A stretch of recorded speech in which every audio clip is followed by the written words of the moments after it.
بسم الله الرحمن الرحيم ألف لام ميم ذلك الكتاب لا ريب فيه هدى للمتقين.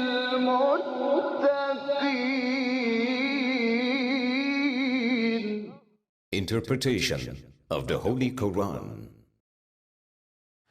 Bismillah ar-Rahman ar-Rahim. In the name of Allah, the Beneficent, the Merciful. With the help of Allah, we have decided to have a brief interpretation of Quran. We reach to chapter Mulk. This chapter is revealed in Mecca and it has 30 verses. Please listen to verse 2.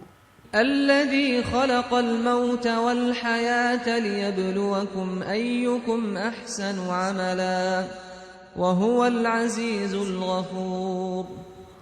Allah says, الذي خلق الموت والحياة ليبلوكم أيكم أحسن عملا وهو العزيز الغفور.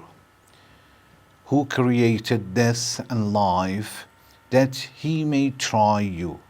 ليبلوكم أيكم أحسن عملا, which of you is best in deeds, and he is the mighty, the forgiving. وهو العزيز الغفور.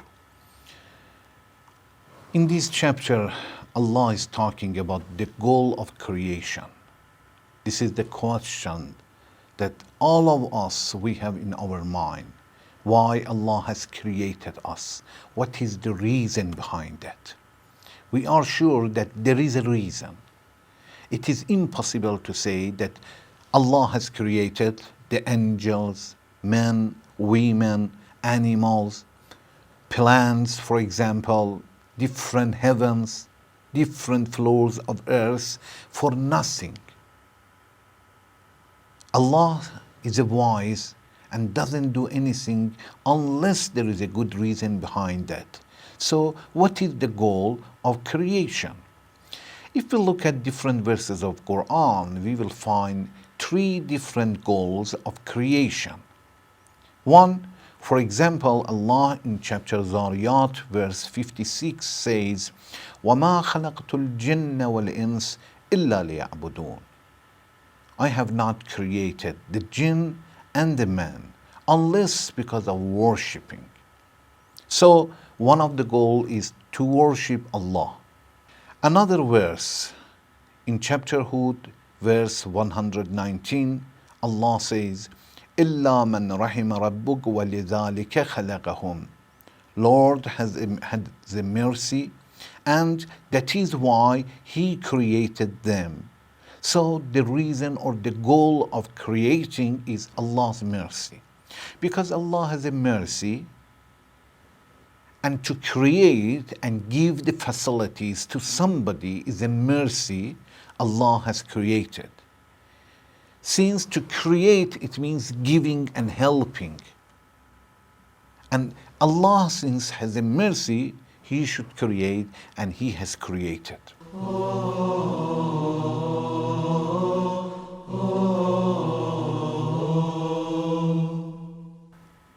Another goal, the third one, Allah says, خَلَقَ الْمَوْتَ وَالْحَيَاةَ لِيَبْلُوَكُمْ. In this verse, Allah is the one who has created death and life, لِيَبْلُوَكُمْ, to try you. He may try you.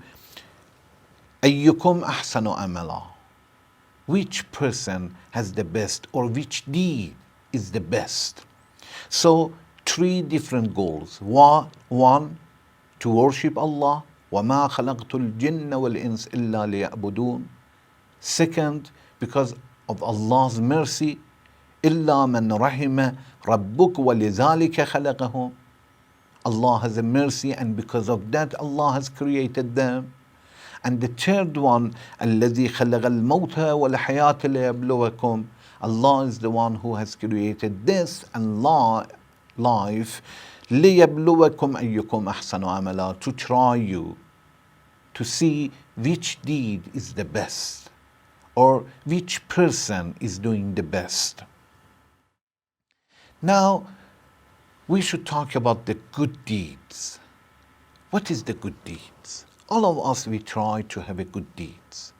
For example, worshipping, studying, farming, or I don't know, anything we can imagine. Which is the best? Since our income, our capital is limited, and every day we are losing our capital, we must spend it in the best way. Our capital is our life.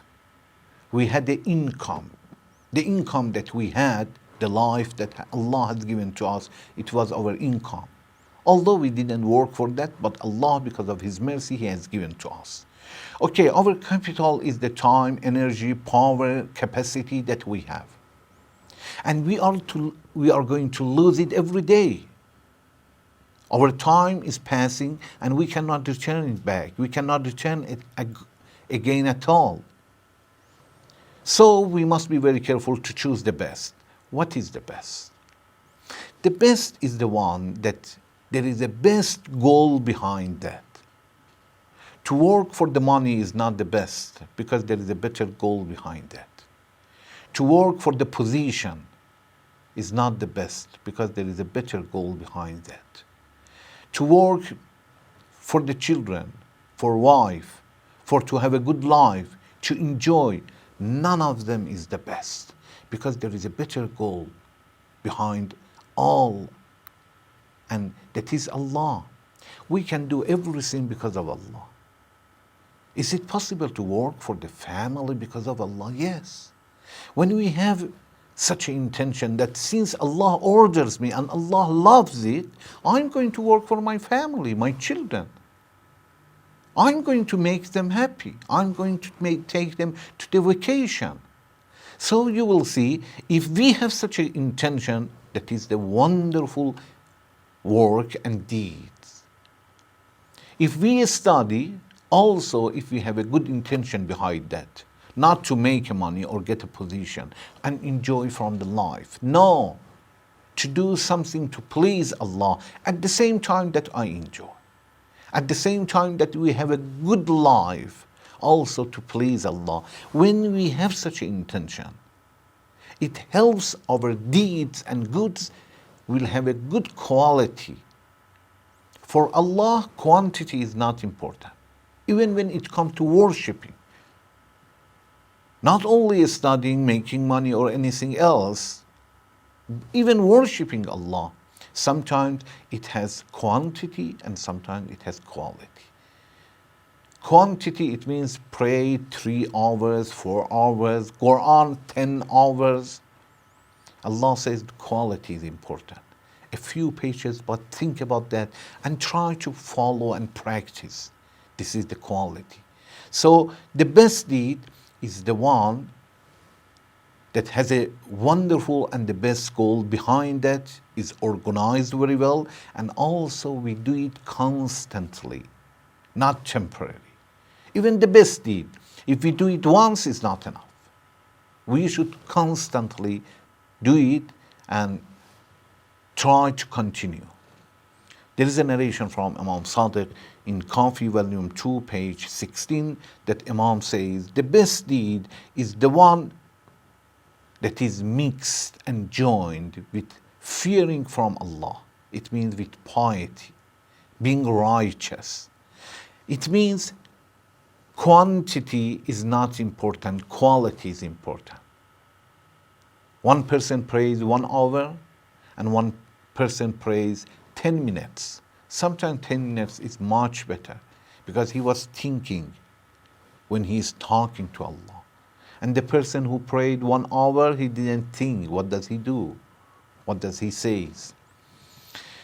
There are a few messages we can get from this verse.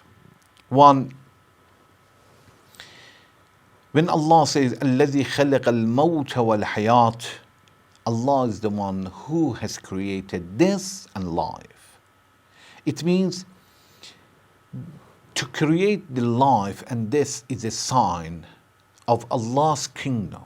We said Allah has a power and is a ruler of everything, and He has power to do anything. وَهُوَ عَلَى كُلِّ شَيْءٍ قَدِيرٌ.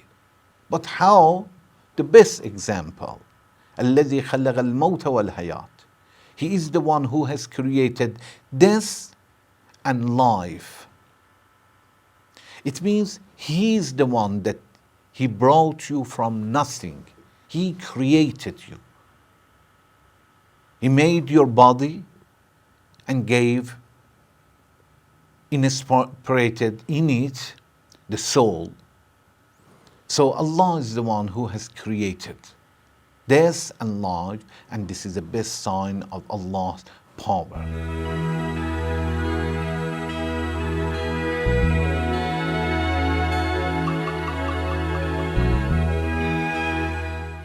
Another message that we can get from this verse, we will understand when Allah says, الَّذِي خَلَقَ الْمَوْتَ وَالْحَيَاةَ. Not only He has created life, He has created death. Sometimes we think that the death is nothing, opposite of being. And this is not something that will be created. But Allah wants to emphasize that no, the death is like life. It's something that Allah has created because it is extensional. This is something that Allah will create it. This is wujud. If it is extensional, Allah has created and Allah can create. Because we believe that the death means to move from somewhere to another place, to move from this life to more important life, to move from the world that is going to be destroyed to stay in a permanent house. So there is a major difference between not and also the death which is moving from somewhere to another place. الَّذِي خَلَقَ الْمَوْتَ. He created death.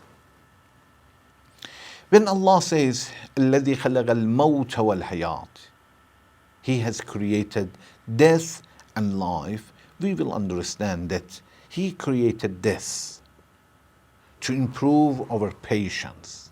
When we see somebody, especially a close member of the family, pass away, it helps us to be patient and to improve ourselves. A person who cannot be patient, he is going to suffer.